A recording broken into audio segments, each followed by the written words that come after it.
sempurna telah ku terima darimu, bukan karena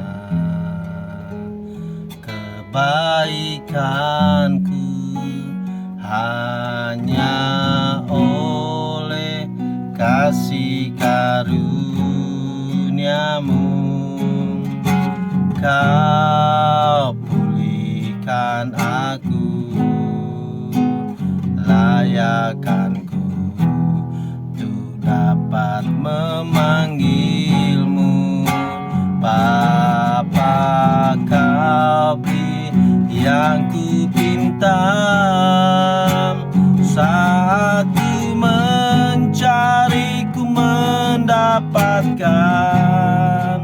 Ku ketuk pintumu dan kau bukakan, sebab kau Bapa-Ku, Bapa yang kekal.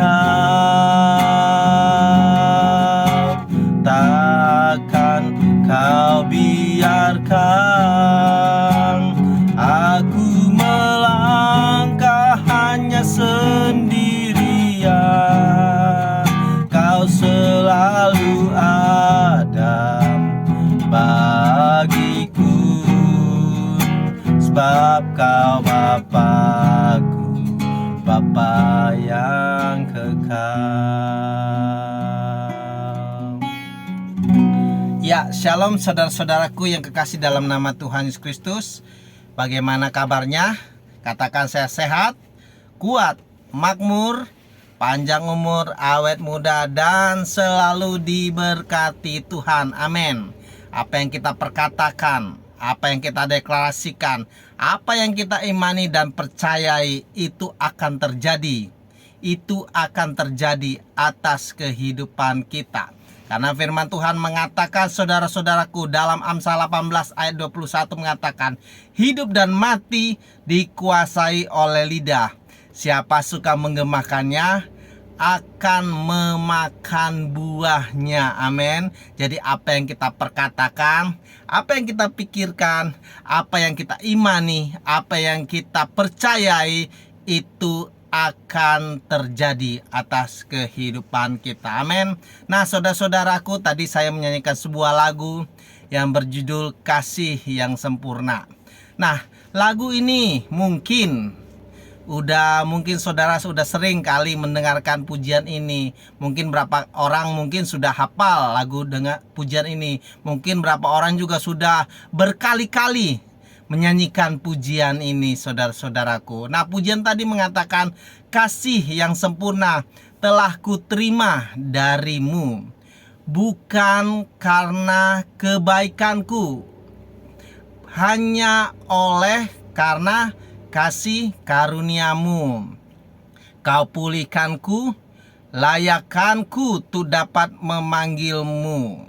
Bapa, kau beri yang ku pinta, saat ku mencari, ku mendapatkan. Ku ketuk pintu dan kau bukakan, sebab kau Bapa-Ku, Bapa yang kekal. Kau tak akan biarkan aku melangkah hanya sendirian. Kau selalu ada bagiku, sebab kau Bapa-Ku, Bapa yang kekal. Saudara-saudaraku, lagu bait pertama tadi mengatakan, kalimat yang di atas mengatakan, kasih yang sempurna telah kuterima darimu, saudara-saudaraku. Nah, yang menjadi pertanyaan, ada satu pertanyaan, saudara-saudaraku, yaitu di mana, saudara-saudaraku, kita bisa menemukan atau mendapatkan kasih yang sempurna itu di dunia ini? Di mana kita bisa mendapatkan kasih sayang atau cinta yang sesungguhnya, atau kata orang mengatakan true love, cinta yang sejati itu di mana kita bisa mendapatkan di dunia ini, saudara-saudaraku? Banyak orang-orang, bahkan pasangan-pasangan, bahkan tidak sedikit orang-orang yang mengakhiri hidupnya hanya untuk mendapatkan sebuah cinta yang sempurna atau cinta yang sejati itu, saudara-saudaraku. Tapi mereka tidak menemukan itu, saudara-saudara. Bahkan Banyak orang-orang mengakhiri hidupnya hanya untuk sebuah kebahagiaan atau untuk sebuah pasangan yang dia damba-dambakan untuk menemani kehidupannya, untuk menemani masa tuanya nanti, saudaraku. Tetapi mereka tidak menemukan cinta yang namanya cinta sejati itu, cinta yang sempurna itu, saudara-saudaraku. Nah, terus siapa yang bisa memberikan cinta kasih yang sejati itu, saudara-saudaraku, bagi manusia? Kalau kita perhatikan, banyak orang kaya, banyak orang berwibawa, banyak orang-orang yang mungkin di tanda kutip orang yang ganteng atau orang-orang yang kata dunia cantik, tetapi mereka tidak bisa memberikan yang namanya kasih yang sejati itu atau cinta yang sejati itu, tidak bisa mereka berikan. Jadi di mana kita bisa menemukan cinta yang sejati itu, kasih yang sempurna itu, saudara-saudaraku? Nah, ternyata saudaraku, 2000 tahun lalu, saudara-saudaraku, seorang pribadi sudah atau telah memberikan cinta kasih yang sempurna itu. Saudara mau tahu? Saudara yang punya Alkitab atau Alkitab, saudara buka di dalam Yohanes 3 ayatnya yang ke-16. Mungkin ayat ini saudara udah sering dengar, mungkin bisa juga sudah menjadi ayat hafalan ketika saudara pernah jadi anak-anak sekolah minggu, yaitu Yohanes 3 ayat 16 berkata, "Karena begitu besar kasih Allah akan dunia ini, sehingga Ia mengaruniakan anaknya yang tunggal, supaya setiap orang yang percaya kepadanya tidak binasa, melainkan memperoleh hidup yang kekal." Nah, firman Tuhan mengatakan, karena begitu besar kasih Allah, saudara-saudaraku. Jadi bisa kita katakan bahwa kasih Allah adalah kasih yang sejati. Bisa kita katakan bahwa kasih Allah adalah kasih yang sungguh-sungguh sempurna. Dia adalah kasih yang tidak bisa dibayangkan dengan pikiran. Kasih yang begitu lebar, kasih yang begitu dalam, kasih yang begitu tinggi, bahkan kasih yang begitu dalam, tidak terpikirkan oleh manusia. Itulah kasih Allah. Kasih Allah itu Dia berikan untuk dunia ini, saudara-saudaraku. Siapa dunia ini? Dunia ini alam semesta. Allah benar menciptakan alam semesta, tetapi Allah mengasihi orang-orang yang ada di dalam alam semesta ini, yang ada di dalam bumi ini, yang ada di dalam dunia ini. Siapa, saudara-saudara? Yaitu manusia. Manusia, siapa itu manusia? Yaitu saya dan saudara, orang-orang yang percaya kepada Tuhan Yesus. Allah sangat mengasihimu. Allah sangat mencintaimu. Allah sangat mengasihi saudara dengan sungguh-sungguh, saudara-saudara. Allah mengasihimu tidak melihat siapa saudara, apakah saudara kaya, miskin, kurus, gemuk, atau saudara mempunyai latar belakang yang hebat atau tidak. Allah tidak melihat itu, saudara-saudara. Allah mengasihi engkau dengan apa adanya. Itulah kasih Allah, saudara-saudaraku. Sungguh kasih Allah adalah kasih yang sempurna, saudara-saudaraku. Nah, ternyata saudara-saudaraku, kita menerima kasih yang sempurna itu bukan karena usaha perbuatan baik kita.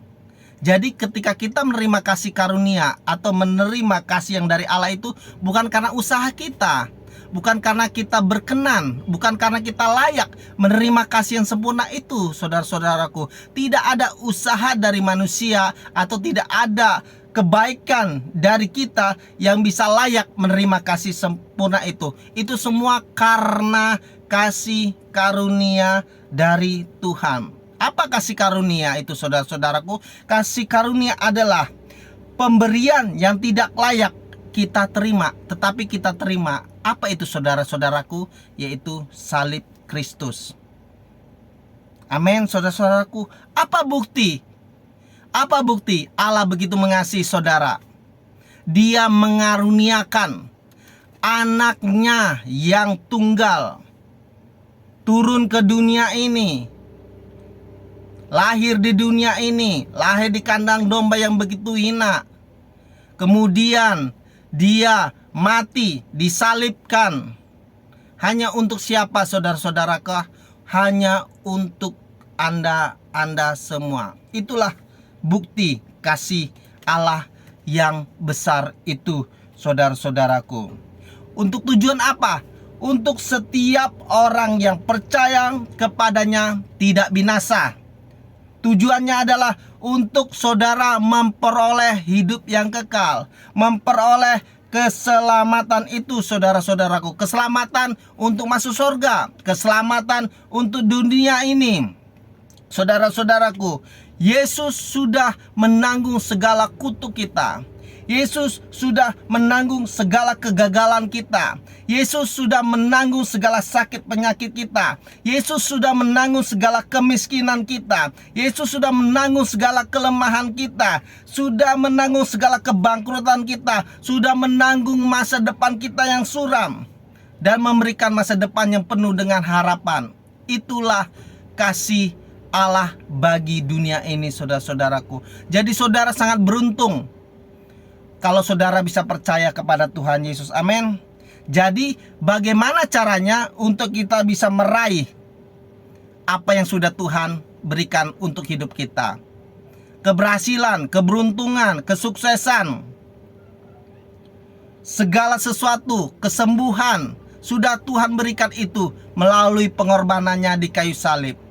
Bagaimana caranya kita ambil itu, saudara-saudaraku?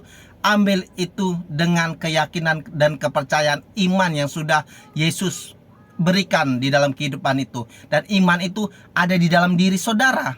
Ambil itu dengan iman, saudara-saudara, maka saudara akan memperoleh. Maka katakan saya tadi kan berkata di atas, apa kabar? Katakan saya sehat, kuat, makmur, panjang umur, dan selalu diberkati Tuhan. Saudara katakan amin. Karena ketika saudara berkata amin, saudara yakin bahwa saudara sudah menerima. Terjadilah apa yang ada padaku.